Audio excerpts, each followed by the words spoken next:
Animal ka, bongbong. Dinaig mo palamig ng Japan, ha? Negative 3 ka. Ano ba sasabi mo? Sabi ko nga, kung gusto mo mag-positive ka, baka mag-positive ka. Pero negative 3, kawawa ka naman. Kawawa ka naman, bongbong. At yung mga bayaran niyang vlogger, ano, wala kayong mga silbi? Uy, squammy na nga, wala pang silbi. Mahal-mahal ng bayad sa inyo. Grabe naman negative 3, nakakahiya kayo. Di man lang nag-zero ang animal, oh.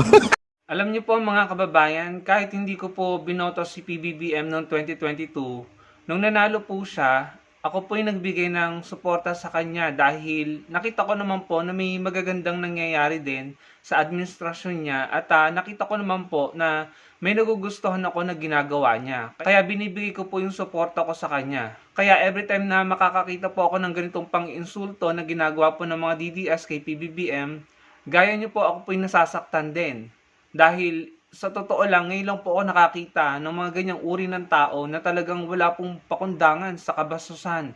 Sobrang kabastusan, Pangulo po yung binabastos. Kung ako po ang tatanungin nyo, hindi po ako naniniwala dyan sa trust ratings na yan. Yung pa-survey na yan na napaka-imposible po, negative 3. Yung trust rating ni PBBM at positive 31 kay Sara Duterte. Dahil talaga naman pong hindi ka panipaniwala. Kami pong mga kakamping ay never na maniniwala kay Sara Duterte. Lalo-lalo na yung mga loyalist. Yung mga loyalista po. Definitely kami, mga kakamping at loyalist, ay hindi po maniniwala kay Sara Duterte. So, imposibleng negative 3 kay PBBM at positive 31 kay Sara Duterte. Ano to?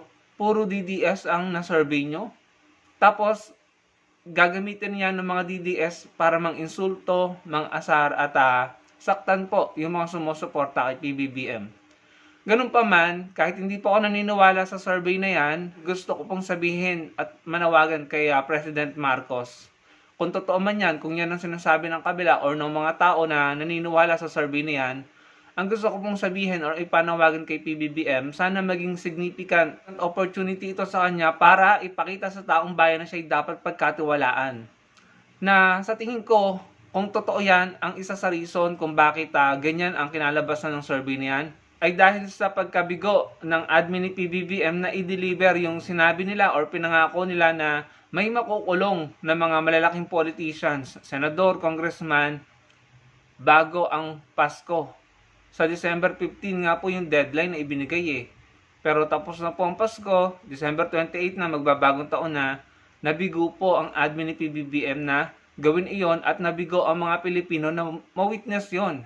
Dahil hindi po biro ang mga ninakaw nila. Siguro yan po yung isang factor, no? Kung totoo man yung survey na yan, siguro yan yung isa sa pinakamalaking factor na naging dahilan kung bakit ganyan ang survey ni PBBM. Pero naniniwala ako na mababawi niya yan eh. Kapag natupad or talagang na-action na nila yung mga nangyaring nakawan sa flood control funds na iyan. Dahil marami po talagang nagsuffer. Ang nagiging sistema po kasi, ang nangyayari, pinoproject ng mga DDS si Sara Duterte na bilang bida at lumalaban sa korupsyon. Dahil sabi nila, ang narrative nila, si Sara Duterte daw ang nagsiwalat niyan noon. Pero si PBBM po ang nagsimula ng pagbulatlat niyan at pagbulgar niyan sa publiko nung sona niya. Tapos siya din yung nagpaimbestiga at bumuo ng ICI. Kaso, ang hirap lamang po, no, ang problema, yung ICI, nag-aalisa na po yung mga tao doon. So, yun siguro yung nakikita ng mga taong bayan na parang hindi yata maganda ang patutunguhan nito. Nag-aalisan, nagre-resign yung mga taga-ICI, yung mga mismong commissioner, and then nagkakanda mamatay yung mga engineer at mga matataas na opisyal ng DPWH. Pero wala pa rin nakukulong na senador or congressman o malalaking pangalan or malalaking politiko na involved dyan sa flood control corruption na yan. Si Senator Trillanes nananawagan na imbestigahan ng ICI si Pulong at si Bongo, pero walang ngipin ng ICI, hindi nila magawa, tinanggihan lang sila. So kaya po siguro nadidismaya yung taong bayan na parang maliliit na tao na naman ba kayang ipakulong, tapos yung mga big time at malalaking ninakaw ay makakatakas na naman, ma-absuelto na naman.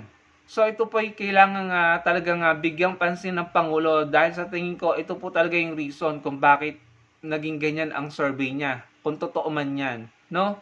So kailangan po talaga nilang mag-deliver ng resulta dito na magugustuhan ng taong bayan, mga kababayan. Dahil kung hindi, baka po sumadsad palalo yung survey na yan at magpatuloy po sa pang-iinsulto at pang-aasar ang mga DDS na ito. At baka ayan po ang maging kondisyon ng taong bayan at pagdating ng 2028, paniwalaan nila ang survey na yan. Kailangan po mapatunayan ni PBBM na meron siyang maipakukulong dito ng mga senador or congressman dahil kung wala, madidismaya pa hulalo ang mga Pilipino. So kailangan po talaga aksyonan niya yan at i-deliver niya, ipakita niya sa mga Pilipino na kaya niyang ipakulong mapa-congressman or senador. Malapit na naman po ang impeachment trial ni Sara Duterte sa February. Kapag na-preempt na naman po yan or hindi na naman matuloy yan or magawa na naman nila ng paraan, iisipin po ng taong bayan ang lahat ng ito ay palabas lamang na para bang wala talagang lumalaban sa korupsyon. Kahit sobrang nahihirapan na ang taong bayan, namamatay at talaga namang pong wawalan ng mga kamag-anak, kabuhayan at bahay, pero wala pong malalaking taong napapanagot. So kailangan po kumilos ang Pangulo at patunayan niya sa mga Pilipino na meron siyang kayang ipakulong na malalaking politicians. So yun lamang, sana i-take to ng Presidente yung sinasabi nilang survey niya na take it as a significant opportunity na patunayan sa mga Pilipino na hindi ito totoo at kaya niyang i-deliver ang gustong makita or ma-witness sa mga Pilipino. Ang makulong, ang mga malalaking pangalan at mapanagot ang mga magnanakaw na umubos ng confidential fund at flood control fund na nagpahirap sa maraming Pilipino. Yun lamang mga kababayan, maraming pong salamat sa panonood.